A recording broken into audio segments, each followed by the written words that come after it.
TG Geeks, episode 319, March 29th, 2021. Actively advocating for equality.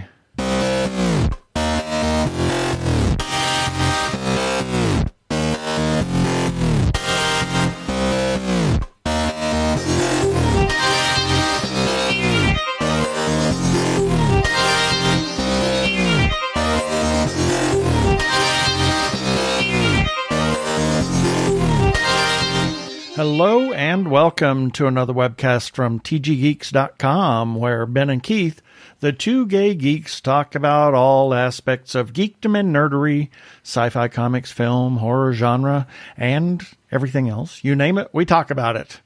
That's our motto. And we're sticking by it. Yeah. And I'm Keith Lane. We're coming to you from TG Squared Studios in lovely Phoenix, Arizona. And I'm Ben Roggington, coming to you from is it winter? Is it spring? I don't know anymore. Mother of crap, what does it want to be? Yes, here in Phoenix, Arizona. Let's get on with it. Prepare for hyperdrive. Meanwhile, in the Hall of Episodes, the two gay geeks are discussing this. Well, this time we have Elena Joy Thurston back to talk to us about a summit that she's putting together for the LGBTQ community. She was with the Pride and Joy Foundation. We talked to her a number of months back, and she has something interesting going on. So we'll talk to her about that. We've got our birthday shout-outs, and we're going to try something a little bit different this time. I've always been frustrated and concerned that we're missing so many different birthdays, because it was always a few selected birthdays. And granted, we can't go down all of the birthdays, but there's a ton of other birthdays out there on each one of these days. So we're going to pick two, give you some trivia about them, and then just list the other right ones. along. Listing the other ones that are out there as well, and maybe a just short comment about that. So let us know how you feel about that, and we'll see if it takes up time or conserves time or whatever. And then we're going to talk about our feedback. We've got a little bit of feedback, our regular shout-outs. And in the second segment, we might have something we'll talk about. I will see when we get there, as well as our weekly recap and our regular shout-outs. So let's get on with this interview with Elena.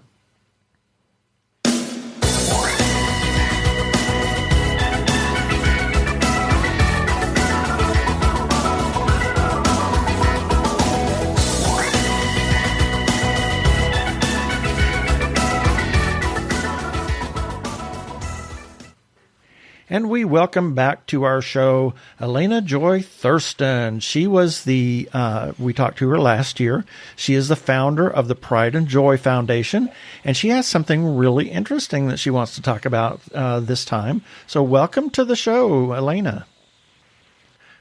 Thank you so much. I love being here. This is the best. I love being able to talk about it, and I truly appreciate you building this platform and sharing the microphone. It's awesome. Sure. It's our pleasure. So why don't you tell our listeners, for those that didn't get to hear the last interview that we had with you, just a real brief, short... Go back and listen to that interview. Yeah, there we go. Go back and listen to it. No. So they don't have to do that, because we want this to be a linear thing. We don't want them to stop and go find your other interview and then get confused and then go down to some evil rabbit holes. Exactly. So tell our listeners a brief elevator pitch of your life and what has transpired in your life that made you come to the Pride and Joy Foundation, as if you were going, the elevator pitch as if you were going to the Empire State Building, the top of that. Whoa. Okay. Well, it's not that. It doesn't take that long. So, okay, I was born in kind of a crazy, chaotic family, as many Americans have been. And by the time I was a teenager, I was really searching for answers, had all those big questions of who am I, where am I going, what am I doing with my life? And a church stepped in via friends and suggested that they had all the answers. And that felt really, really good to me, to have the answers to those questions. And I jumped into that church, both feet right into the baptism font. And it worked really well for me for quite a while. I got married young, as I was supposed to. I was married at 20. By the time I was 32, I had 4 kids. Holy moly. And by the time my last one went off to school, I realized, oh, I don't actually like my life. And that was a really hard realization to come to. And after a few years of kind of digging into that and trying to figure out what that was about, I realized it was about the fact that I'm not attracted to men. And that is completely and totally against my religion to give in to same-sex attraction. So that was a faith deconstruction wrestle all of its own, and then filing for divorce, and then dipping my toe into the waters of the LGBTQ community. that was an adventure in and of itself. Isn't it? Realizing, yeah, right.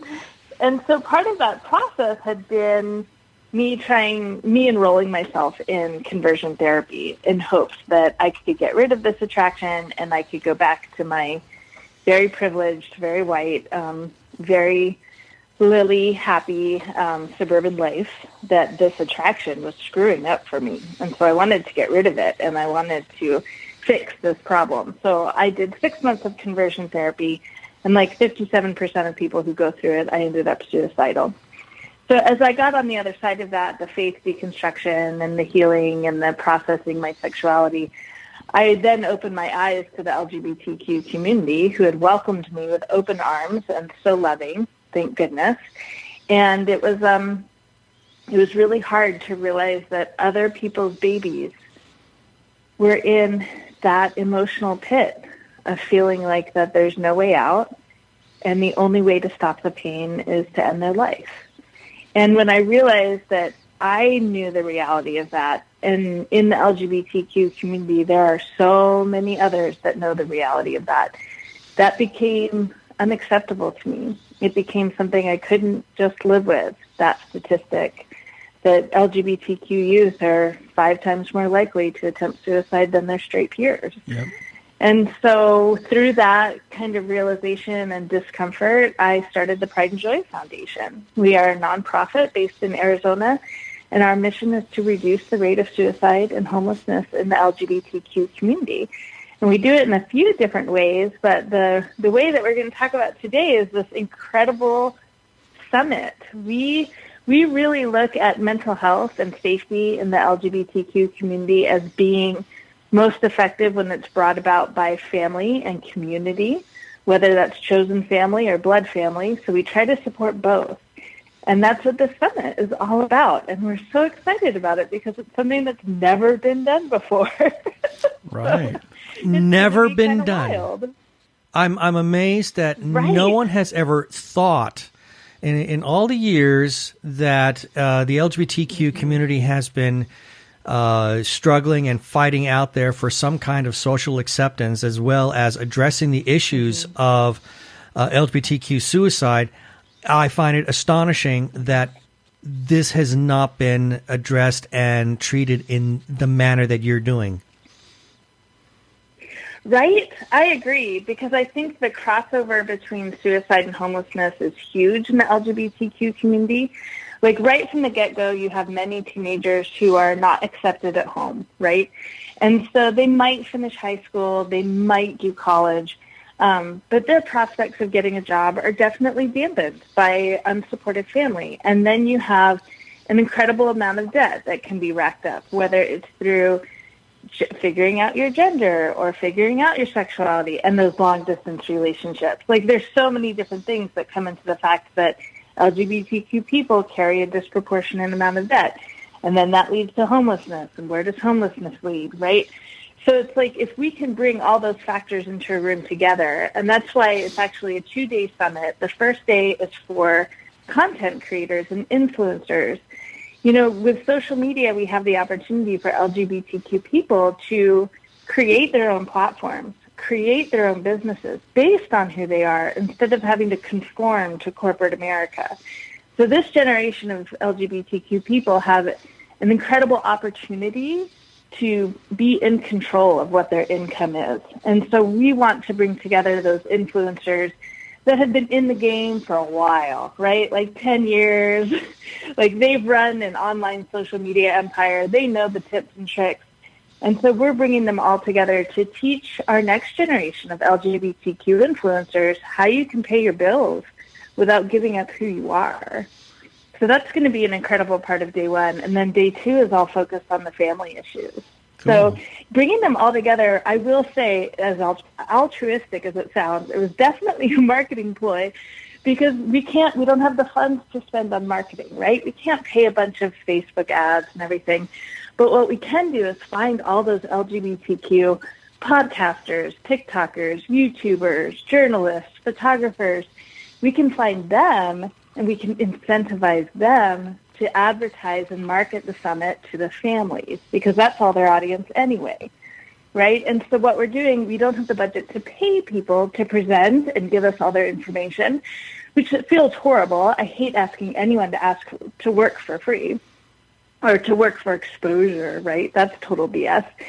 So what we are doing is that we are giving our presenters all an affiliate link, and they'll be earning a certain percentage off all the tickets that they sell on their platform to their audience who is part of the avatar audience anyway. So we're really grateful that we're able to not only provide resources, but provide income for these LGBTQ influencers as well. That sounds wonderful. Actually, we run two spots every podcast about suicide prevention, and it's very near and dear to our hearts. We've lost friends and family and whatnot to suicide, and it's not pleasant, and it's even more unpleasant in the reason that it happens in the LGBTQ community. So, I applaud you for doing this. I was just kind of perusing your website. I hadn't since the last time we talked, and my bad for not doing that. It's like out of sight, out of mind. Too many things going on, Right. And so, But we, can certainly become a part of your organization. Now, there was something that that the flyer that you sent, or that was sent to me about this. It says in partnership with the empathy paradigm. Tell us a little bit about that, just what you can anyway. Yeah, absolutely. So the empathy paradigm is based in Dallas, Texas, and it's run by a group of LGBTQ individuals, trained counselors and suicide interventionists. And what they do is they go into organizations and teach about trauma-led leadership. And so it might be a school, it might be a religious organization, but teaching the leaders about what trauma-informed leadership looks like and how to use it in your organization. And one of their principals is a conversion therapy survivor as well. He came from a very Baptist background, went to a Baptist college, and went through quite a bit of conversion therapy at his parents' request. And now he's on the other side of that, and he's an incredible advocate for suicide prevention and intervention. And so it was a really great partnership to come together. He also has incredibly mad marketing skills. So it was cool. A little bit selfish on my part too. Like, yes, be a partner in this summit and help me market it. So that's the empathy paradigm. I see. So that I didn't know about that. So it was that's a good thing that we learned more about it. Yeah, I'm looking at the flyer that you sent to us. Now, as you said earlier, there's never been anything like this before, especially addressing the LGBTQ community. In trying to build this and trying to put this together, being the very first one for our community, what kind of challenges did you have in front of you? I mean, I don't know if there were any models that you were able to follow, and then reaching out to the right kind of people, because, again, this has never been done before. That's correct. I thought the challenges were going to be in getting the word out and in getting sponsors. And yeah, that's been a little challenging, but what's been harder has been the challenges I didn't anticipate. I truly wanted to make this as inclusive of a conference as possible. I'm a professional speaker. I speak at dozens of conferences every year. So that was helpful to have that background of knowing which conferences functioned well, communicated well, had good impact, right? I was able to kind of sort through that. But what I didn't anticipate was, here I am, a cisgendered white woman, and I'm going out into the speaking world and saying, we really want to feature queer women of color. And to have that not go positively. Really? It was a really good learning experience for me. Yes. I was able to have many uncomfortable and yet very needed conversations. And I really appreciated every single one. And many people in social media have called me on, okay, you're saying you're trying to be inclusive, but then you use this language, and it's oh my gosh, you're right. You're right. Yeah. And on one hand, it's really humiliating to have that happen in public on social media, right? And on the other hand, for me, sometimes I need that intense of a lesson to remember it and never make that mistake again. Oh, yeah. Right. So I feel really, right? I feel really honored and blessed that people were open and respected me enough to be able to say that to me and to educate me. And I really appreciated that. And we've had the same issues. I really wanted to include many trans people and make sure that presence was very well known and very supported.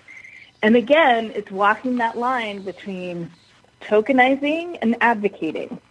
There's a very fine line, and I am learning to walk it. Absolutely. And we have been guilty ourselves of some of those things, and we've had to learn along the way and learn the way we speak and we talk. And, as we were saying just before we started this interview, we have added a specific question among our other questions in our housekeeping notes of what pronouns does somebody prefer to use. And that has been a learning experience for us because we inadvertently, made an assumption and we were wrong. So, and surprisingly, most people are very forgiving initially if somebody has unintentionally made an error. Well, they will correct them, and they very politely corrected us. Yeah, and I think if they see a sincere effort that you're trying to learn and trying to grow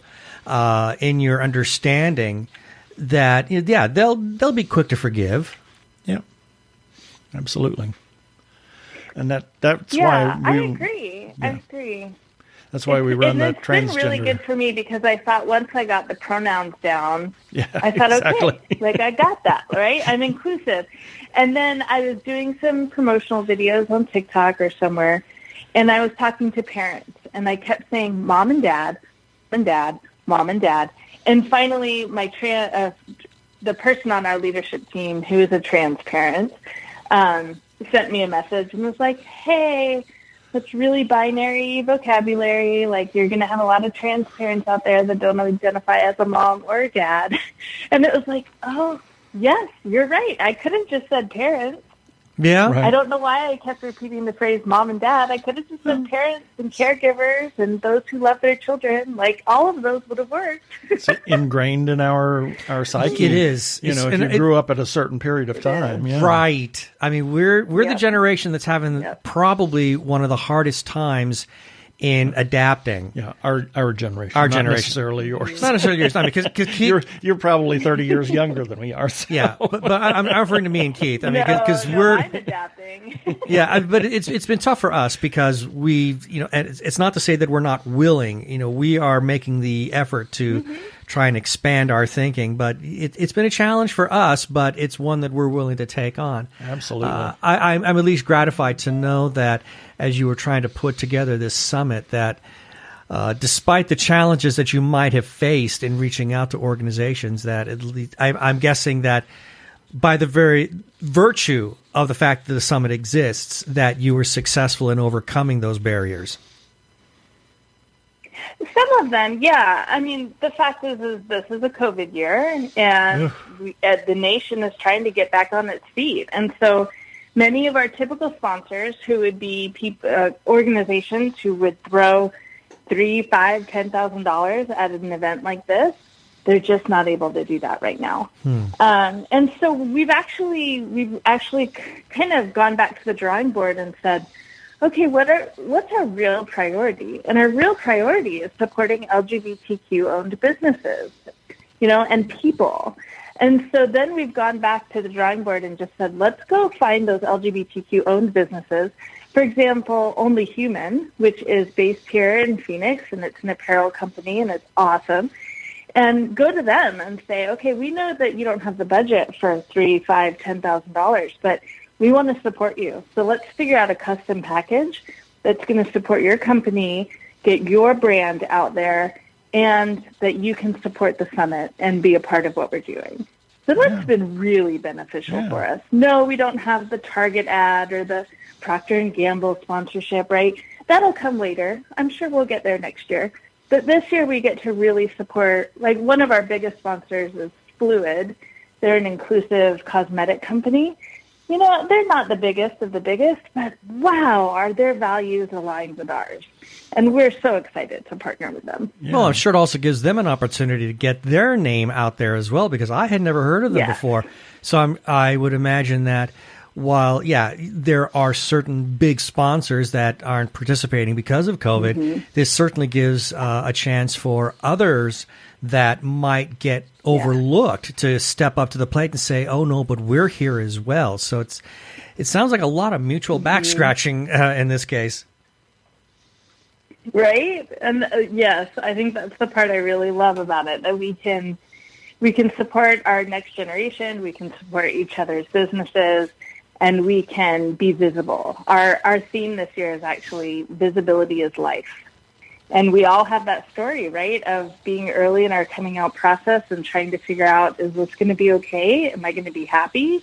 And then we looked around, whether it was on social media or someone in our life, and we saw someone who was living their life authentically, and they were happy, and they were fulfilled. And that is what gave us life in that moment, right? And so that's kind of our focus for this summit. Cool.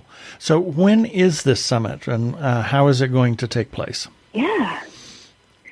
So that's one of the parts that I'm most excited about, because when we first launched this idea, I was like, you guys, I do not want to spend an entire weekend staring at a screen on a Zoom call. Like, that does not sound fun to me. But then we found this incredible custom platform. Some people call it Zoom on shrooms. Other people, I would describe it as if Zoom and a video game had a baby. That's the platform we're using. Interesting. So you click on a link. You don't have to download an app or anything. You click on the link, and then you spawn in a world. It's our world that's been customized for us. And you can customize your avatar.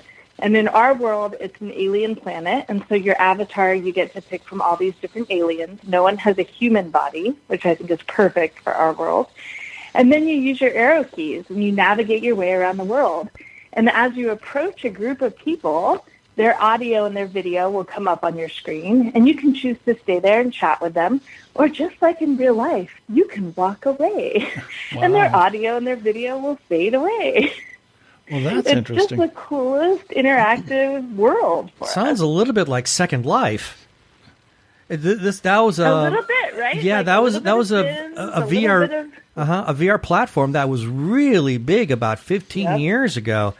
Wow, I'm astonished at this. This could prove to be a serious game changer. Yeah. You used the word game. How about that? I think so. And what's the date on that? Oh, May 22nd and 23rd. But we just found out last night, we're actually going to do a soft open on the 21st, which is the Friday before, May 21st. There's been this incredible movie that was launched called Same Sex Attracted. It's an indie film that has won a bunch of awards. And the directors reached out, and we're going to be doing a screening with them with a Q&A afterwards. Oh, so cool. that starts Friday night, and then the whole weekend just goes from there. I mean, we've got like queer yoga classes. We've got spoken word. We've got a Broadway cabaret. Like, we have so much going on, not to mention all the incredible speakers. So, yeah, it's going to be a big weekend. Fantastic. Cool. So if people want to learn more about this event, where can they go to? www.prideandjoysummit.org. Fantastic. And if they want to learn, are you on any kind of social media presence? If people want to follow you and the various activities that you're involved with, how can they learn more about you? So the places that I hang out the most are LinkedIn, as well as Instagram, and I'm dabbling into TikTok these days. I'm putting my toe in the water. But on all of those, you can find us with Pride and Joy Foundation. And you have the website, prideandjoyfoundation.org, is it? .com. .com. Yeah. .com. I have both, yeah. Yeah, and I'm sure it points that kind of like us. We've got like 5 different addresses. All goes to the same place. Same place. Yeah. Just to be sure that you got it covered, right? Right? I don't want to be paying $12,000 for that domain in 2 years. Are you kidding me? Exactly. Yeah, we had that situation that finally one of the things that I originally looked at 6 years ago, it finally came up, and I bought it for, I just registered it, and it cost me $5, and they had wanted like $25,000 for Oh, it at one my time. Goodness. And it's like, no, I'm not paying that.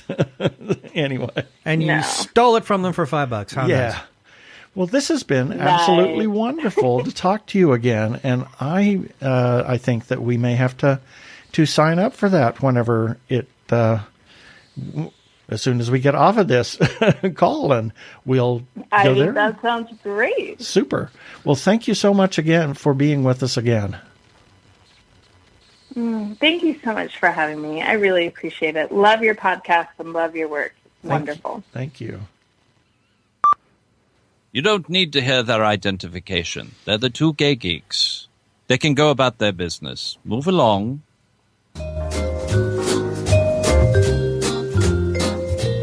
Well, here we go with this birthday segment that I talked about, and we're going to try this out. A few selected birthdays for March 29th through April 4th, 2021.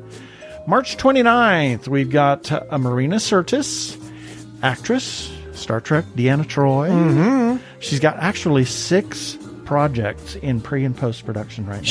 I'm going to guess a lot of that is voiceover work, because she's gotten very big in that lately. Yeah.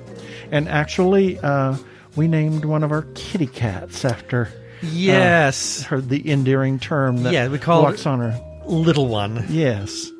And after her audition for Next Gen as Deanna Troi, she actually originally auditioned for Tasha. Tasha, and then she auditioned for Deanna and was about to get on a plane back to London. Right. When she got a call back, just minutes before she was getting on the plane, that she had gotten the part. So it's kind of fascinating there. Eric Idle, actor, Monty Python. You could have just called me Dennis. Didn't know. Actually, that's Michael Palin. Oh, is that Michael? I thought he was. No. He was Bring out your dead. I thought it said that he was the peasant in there. No, that's Michael Palin. Oh, is that Michael Palin? Yeah. Oh, wow. Okay, bring out your dead. That's Eric Idle. He was Sir Robin. Sir Robin. I Brave Sir myself. Robin. Brave Sir Robin. Yes. And he had his, bottom burned off. Yeah. Anyway, he's an accomplished guitar player. He was in a band that... the Ruttles. The Ruttles. Yes. And he has an unusual talent that he calls creative dyslexia, where you can look at words and automatically see all the anagrams that can be made of words. Huh. That probably is what spawned this one sketch. The guy that talks in anagrams? Maybe. But the one that I'm thinking about is this one guy who could never say a word with the letter C. Interesting. So he always turned whatever word that had a hard C, he would say with a B instead. Oh, interesting. And I'm wondering if that just wasn't something because of that talent. Maybe. Who knows? And then also on March 29th, we have Cy Young, Lucy Lawless, Warrior Princess. Xena Warrior Princess herself. Yeah, Lawless Warrior Princess. Yes. Vangelis, Pearl Bailey, Astrid Gilberto. She is the one that made Girl from Ipanema popular. Oh, I thought she was the one who worked with John Noble. No, yes. Yes, that's Astrid, not Astrud. Not asterisk? Yeah, Okay, not I'm not asterisk, going yeah. down that rabbit hole. No, thank you. And then E. Power Biggs. Love E. Power Biggs. Yeah, the at one time the definitive interpreter of Bach's organ music. And then we have Facebook friend Jan Robinson and Joe Hogan. March 30th, Turhan Bey is a Turkish actor. Played in The Mummy's Tomb. Played many, many roles as Arabic or other exotic characters. Escaped with his mother after the Austrian Anschluss and wound up in Los Angeles. Good for him. And became known as the Turkish Delight at the height of his popularity and career. Played the Emperor Turhan. Yes, he did. The Centauri Emperor in Babylon 5. He also came back and played him in Bari in a season 5 episode. Yeah. So, it's so wonderful that Straczynski was able to, get people like him to appear because I don't want to say that it gives the show a sense of credibility, but I think it gives he gave the show and those episodes a sense of nobility to them. Exactly. And that's just the way he carries himself. And he had a very beautiful way of speaking. Yep, he did. Eric Clapton, guitar royalty, I guess. Yeah. You could say. And what is there to say? It was a huge influence on the music scene from the 60s and even till now. And played the guitar solo on While My Guitar Gently That's Weeps right, because by he was George Harrison. He was good friends, with George, even up to the point when George passed away, and even though he took George's wife. Well, yes, he fell in love with Patty Boyd while she was married to George Harrison. Yeah, and married her although after she left Harrison. That didn't end well either. Yeah. And it gave birth to the Derek and the Domino song Layla. Yeah, and they referred to each other as husbands-in-law. It's wonderful that they were able to get over that thing. Exactly. And keep that good friendship. And he considers his sobriety as the most important priority in his life. And then also on March 30th, we have Ingvar Kamprad, whose name is a puzzle just like his furniture. Okay, we know who this person is. He is was the owner, founder of IKEA. Uh-huh. Then we have Vincent van Gogh, John Aston, Francisco Goya, Jethro Tull, the agriculturalist. Yes. Not the band. Not the band. And Robbie Coltrane. Hagrid. March 31st. Ewan McGregor, actor, Trainspotting, Moulin Rouge, Phantom Menace, and 2 and 3, and among others. As well as he's getting his own Disney series as Obi-Wan Kenobi. But I'm glad you mentioned Moulin Rouge because oh my gosh, the man is a singer. Yeah, he can actually sing. Oh, it's a beautiful voice, and was considered for the role of Doctor Strange at one point. That's right. I had heard that. I mean, I'm kind of glad it went to Benedict Cumberbatch, but Ewan McGregor would have done a really great job. I think the guy is great. Yep. Shirley Jones, actress. Oh my gosh, what a career! Yes. My Lord, she started out at the age of 6 singing at the church choir and on up. Music Man, Oklahoma, Carousel. And the 60s kind of changed her career when movies changed, and they weren't really making a lot of the classic musicals like that. So she moved to TV and The Partridge Family. The Partridge Family. My God. Yeah, that totally redefined everything. As well as many other things that she did. She and Florence Henderson were TV's moms. Yes, and their shows are back to back. Yeah, their shows are back to back on ABC. And a lot of people, I saw an interview with her not long ago on YouTube saying that there were people who were actually going up to her during the height of the Partridge Family and asking for motherly advice because they didn't think they could get it from their own homes. Wow. Yes, that's interesting. Also on March 31st, we have Christopher Walken, Cesar Chavez, Johann Sebastian Bach himself. Oh, well. And René Descartes. I think, therefore I am. Yeah. I won't tell the joke. No, please. Richard Chamberlain, Franz Joseph Haydn. Wow. Yeah, two big luminaries in the... Haydn was the father of the symphony. Mm-hmm. Herb Alpert, who was the father of the trumpet. I don't think so, but... He made the trumpet very popular. He was the in father 60s. of the Tijuana Brass. I actually saw somebody had posted the Whipped Cream album, the cover of that, on Facebook the other day, and I said, oh my God, we had that album. I think my brother had it too. Yep. William Daniels. I love this man's acting. Yep.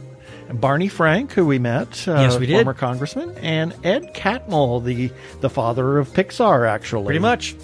Then we have Facebook friends Jocelyn Simone, sometimes known as the...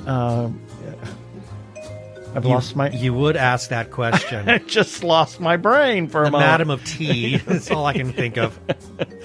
Madam Askew. There we go. Wow. I was thinking the Grand Arbiter. No, that's not right. She's not the Grand Arbiter, although the Grand Arbiter would probably take that as a compliment. Yes. And then Miguel Rodriguez, Mr. Horrible Imaginings Film Festival himself. What? I love him, and I love what he did for us in opening our eyes about horror. Oh my gosh, yes, absolutely.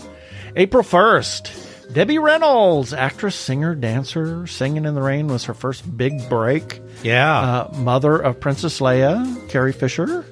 She died one day after Carrie. I know. She was just sad, I think sad. I think Carrie's passing broke her heart. Yeah. And she was a self-avowed movie-holic. She had so much memorabilia from all kinds of films and costumes from the 20s. She opened a shop in near the Kodak Theater with some of her collection that carefully preserved and curated by her personally. So, Asa Butterfield, actor. I really admire him. Hugo and Ender's Game. Miss Peregrine's Home for Peculiar Children. That was a good one. In his younger years. He's got several other films and currently is featured in a series called Sex Education. Right. Two big projects in the works. Just brilliant blue, beautiful eyes. Oh my God. Yeah. He has the most beautiful eyes. He really does. But he's a very good actor. And it makes me want to watch Hugo all over again. I know. He was wonderful film. in that. Yeah. Well, the whole the entire film. movie is beautiful. Yes. And was considered for Spider-Man, but Tom Holland won out on that one. Yeah, I was kind of lobbying for Asa. I thought he would have been great in it. Yep, and then we have Sergey Rachmaninoff, who was strangely attributed to have created Eine kleine Nachtmusik in the... the Marriage of Figaro. The overture to the Marriage of Figaro from Charlie and the Chocolate Factory. That's Willy Wonka and the Chocolate Factory. Willy Wonka, yeah. Good Lord.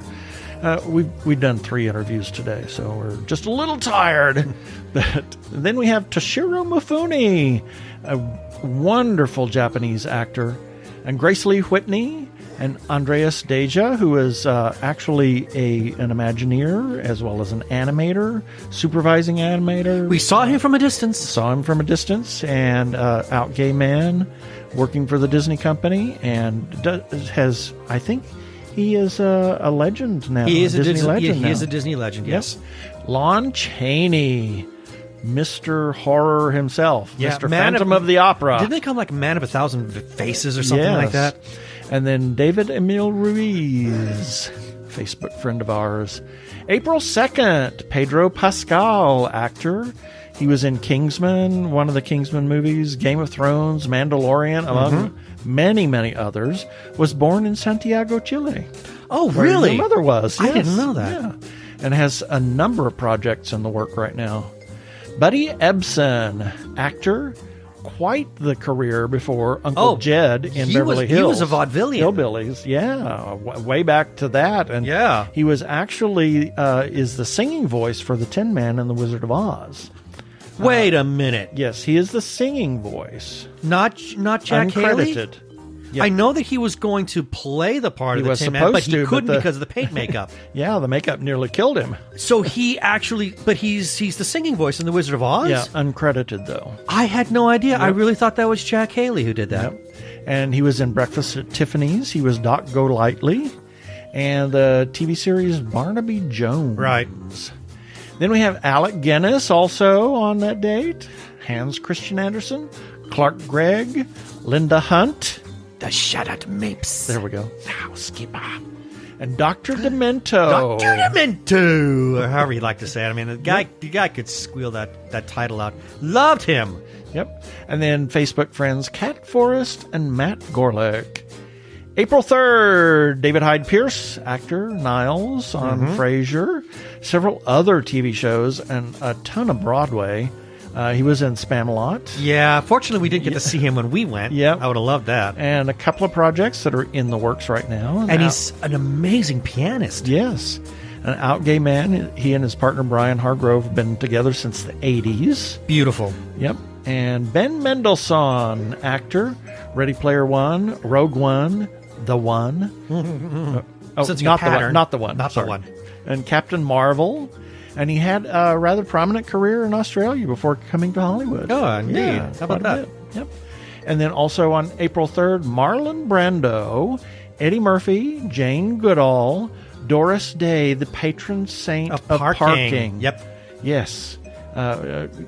If you don't get the Doris Day parking, watch right in the front, Doris Day show. You have got to say, "Hail Mary, full of grace, help me find a parking place." So, and if either one of those don't work, then you may as well give up and go home. Yeah. And then we have Tony Orlando, who is Tony Orlando and Dawn. Yes. But I want to see old farts like us. Yeah, but I want to see Tony Orlando in Twilight. Yep. And then we have Herman Carl Vogel, an astronomer. April 4th, Hugo Weaving. Oh, my. Actor. This man has really carved a career in genre films. Oh, my Lord, yes. Was born in Nigeria. His father was a seismologist. Oh, really? I didn't know that. Of course, they left Nigeria before he was a year old. They're actually went back to Australia. English in Australia, yeah. And he hit our radar in Priscilla, Queen of the Desert. Yes, he is so wonderful in that movie. Oh, my gosh, yes. And then, my gosh, V for Vendetta. Yeah. Lord of the Rings as Elrond. The Matrix. He's just a chameleon. He really is. I have such love for him. But he will always have a special place in my heart for Priscilla. Yep. And then we have Elmer Bernstein, composer. One of the most iconic movie score hooks in history, The Magnificent Seven. Yes. He wrote and conducted movie and TV music from the 50s into the 2000s. Yeah. Just almost up until the day he died. Yeah, he pretty much didn't stop. Yep. He went from obscurity in the early 50s of scoring Robot Monster and Catwoman of the Moon in 1953. What cheesy pieces of garbage. To scoring the 10 Commandments for Cecil B. DeMille in 1956. Epic. Was nominated for an Academy Award in 6 decades. Man. Amazing. Wow. And then we also have Maya Angelou, Graham Norton. Oh my gosh, his show is... I love Graham Norton. It's craziness. Robert Downey Jr., Georg von Trapp, Anthony Perkins, Lorraine Toussaint, who was the police captain in Forever. She was the no-nonsense black woman police captain. Oh my loved gosh. her. She was, that character was awesome. Oh my gosh, she was incredible. And Kenneth Mars, and who did so many wonderful things. And it was what you said, how... Oh, my God. It's in The Son of Frankenstein Yes. that the character of the inspector is... I always thought Inspector Kemp in Young Frankenstein, played by Kenneth Mars, was just something that was completely made up by Mel Brooks and Gene Wilder. Turns out, no. It is heavily modeled after the inspector in Son of Frankenstein. And Kenneth Mars was brilliant in it. Yes, exactly. And then we wind up all of these birthdays with Facebook friend of ours, Michael Lewis. And that's it for the birthdays this time.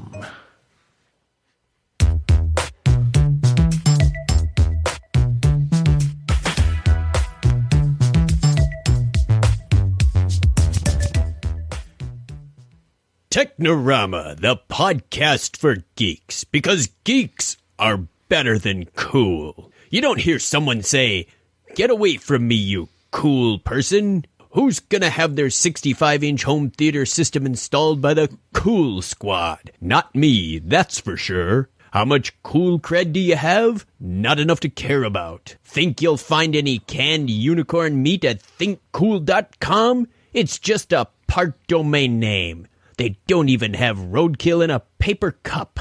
That's why you need to start listening to Technorama, because that's what geeks do. Go to chuckchat.com and listen to Technorama before you turn cool.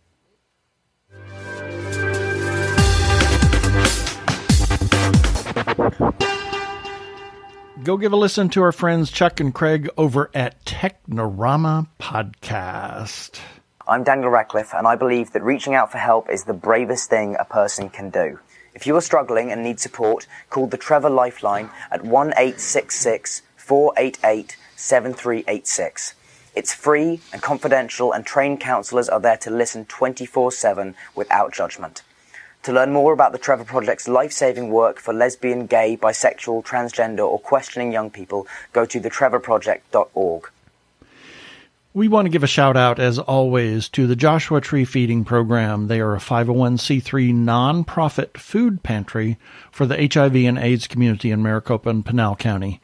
They offer a place where clients can select from a wide assortment of nutritional foods to take home, and they set it up like a store so that the clients can pick and choose what they want so that no food goes to waste. They also have a pet assistance project. They do supplements. They have all kinds of different things to offer those clients, and they are all nonprofit. And they could certainly use your help right now. Please consider supporting Joshua Tree either through a single or a monthly recurring gift. You can go to jtfp.org to contribute.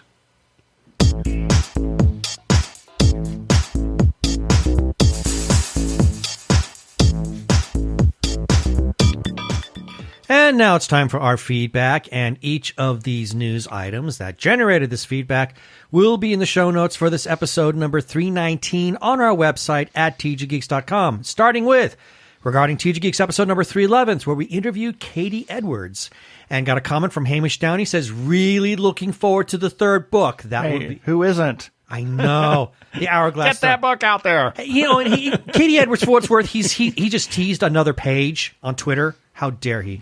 Yeah. And then Hamish finishes off by saying, on a sad note, we've lost too many of the Babylon 5 cast. And that's yes, true. we have. It's like more than just a little over half of them are gone now. And it's heartbreaking. Yep.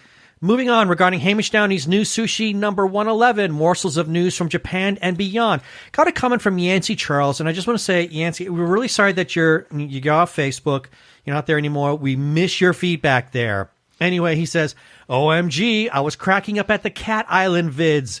This weekly post is so addicting. The short movies were intriguing too, thank you. And the Bernie Sanders meme led me to the creator's Instagram page, which was an added bonus. Cool. Moving on, regarding TG Geeks episode number 313, this one tickled me personally because we got comment from Sci-Fi, a Slice of Sci-Fi, the word went out of my head. Slice of Sci-Fi audience who kind of followed us over from there over to TG Geeks. First, from Amanda in Tennessee. It was her birthday. She says, thank you, Ben and Keith. And then we got a comment from Arkle, Brian Weber. He says, fun fact, I own the complete NPR Star Wars radio drama CD box set. Oh, my Lord. I am jealous. I've never owned the entire set. I desperately want the entire set. Then, moving on, regarding Ben's breakdown, The Stand wrap-up. Got a comment from Martin Walker. He says, I thought it lacked something. Well made, but I'm thinking the 90s one was a better tale if lower budget. You're not alone. I admit I preferred this new one, but you're not alone. There were a lot of people that came forward and said they preferred the original one. Yep. I think it just boils down to personal taste. So there's nothing wrong with it. If you liked it, that's great because it means there's more genre programming being created. Now, moving on. Regarding Agoraphobia from White Lotus Productions gets North American release, we got a comment from Lou Simon. She's the one who directed that movie. I think she wrote it, too. Says, thanks so much to TG Geeks, Ben Raggington, and Keith Lane for sharing the news of our release. You guys are the best. Cool. And then we close it off. This one really made me chuckle. Regarding This Got Made, hosted by Carlton Tetley, Season 2, Episode G, Battlestar Galactica. Got a comment from John Smith. He's a regular follower of us on Twitter. He says, I gotta say you guys have gotten some big-time interviews. I'm genuinely impressed. Okay. And that is our feedback. That's odd. Anyway, you can leave a comment if you wish on anything that we publish, whether it's one of our episodes or it is one of the articles that we run. And you can comment on tggeeks.com, our Facebook page, Twitter, or Instagram pages. We also have a listener feedback line. Yes, you can leave a voicemail, and we will play that on air, as long as you be nice. Call 469-TG-GEEKS. That is 469-844-3357. And as always, please play nice.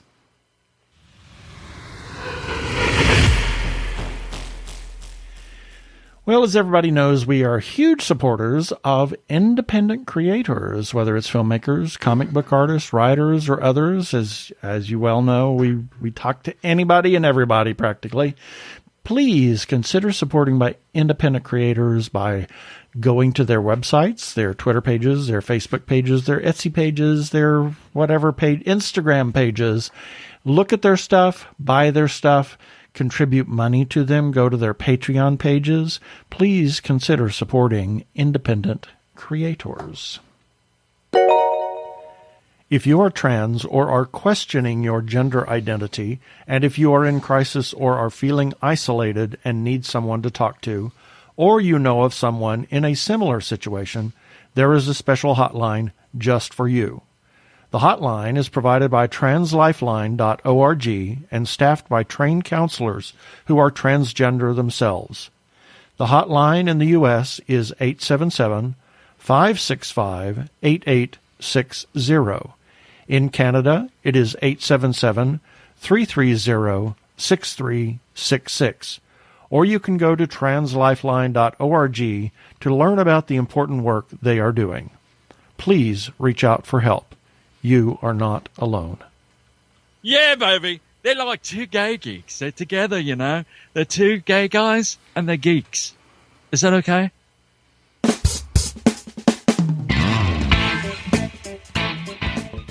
We just have a couple of minutes on this, and I want to. If you're a follower of our show, you know that a couple of months ago, all we could do was wax poetically about a series called The West Wing, yes, which we did finish, an Aaron Sorkin product. Yeah. So on Babylon, we've decided that we're going to watch everything Aaron Sorkin has ever made. Yeah. Well, what happened is there's a Babylon 5 group that I follow. And is this a derailed train of thought? No, it's actually quite legit. This does follow. A guy named Shaznay asked this question about where are a lot of people going after Babylon 5 ended? Did they jump to other TV shows? And he went on to mention that he went to The West Wing and loved the heck out of it. And so then I commented how much I loved it, and then he said, "Oh, you have to check out The Newsroom." Oh my God. So we started watching that earlier this week. Holy cow. Wow. Really. Holy cow. Oh, my gosh. They are not afraid. I mean, they're even more bold in this series, other than, from the West Wing, in hitting the issues, the issues, the social issues, everything. It's just, they do not shy away from anything here. And it's a fantastic It's a wonderful series. show. I love it to no end. And we'll be done with that probably next week, because it's only 25 episodes. Yeah. So we're gonna be finished with that anytime soon. But that is we're mainlining through that one right now. It is on HBO Max, and we're just loving the heck out of that one. Yep.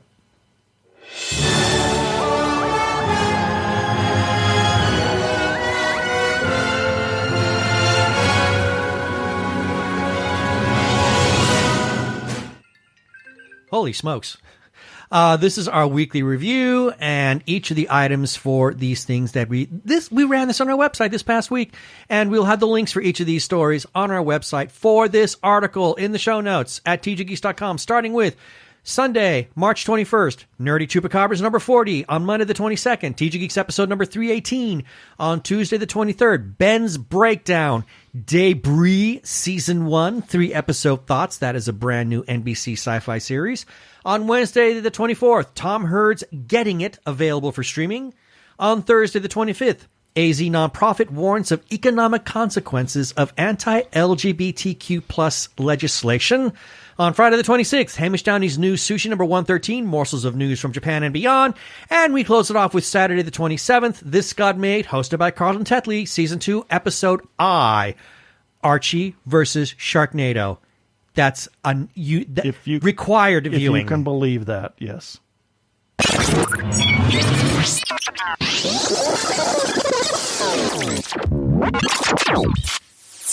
Have a couple of shout-outs that we need to make. First, to the Arkle Times Post-Dispatch News. You heard from Arkle a little bit earlier during the feedback. His name is Brian Weber, and he puts out the Post-Dispatch News on Twitter, which republishes our content from time to time, and you can find the Post-Dispatch News by finding him on Twitter. Do that by searching for Arkle, at ARKLE. And while you're at it, go to Arkle Studios on YouTube, youtube.com/Arkle Studios, because Arkle has a number of his projects there. His Shameless Cash Grab series, his Rants versus Zombie series, which has ended, but you can always listen to past episodes, as well as his game videos of Trick and Treat, as well as Star Trek Online. And there are some Facebook groups that we need to give some shout-outs to. First, to Gay Geeks After Hours for allowing us to share away our content. And their URL is facebook.com/Gay Geeks After Hours. And then to The Gay Geek for allowing the same. And their URL is facebook.com/groups/The Gay Geek. And as always, we give special thanks to their moderator, Jeremiah Reeves. Thank you, Jeremiah. Other places we can be found are Spotify, TuneIn, Stitcher, Amazon Podcasts, as well as where other fine podcasts can be found. Also, check us out on Sci-Fi Radio, formerly Krypton Radio, at 3 a.m. and 3 p.m. Pacific Time on Tuesdays, and listen to their other content. They're a 24-hour geeky internet sci-fi radio station. Please rate us and review us on iTunes, and don't forget to subscribe to our YouTube channel.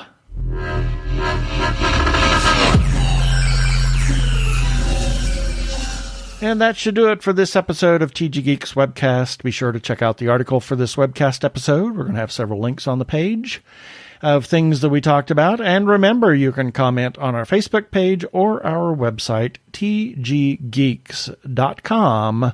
Or you can call us and leave us a voicemail at 469-TG-GEEKS.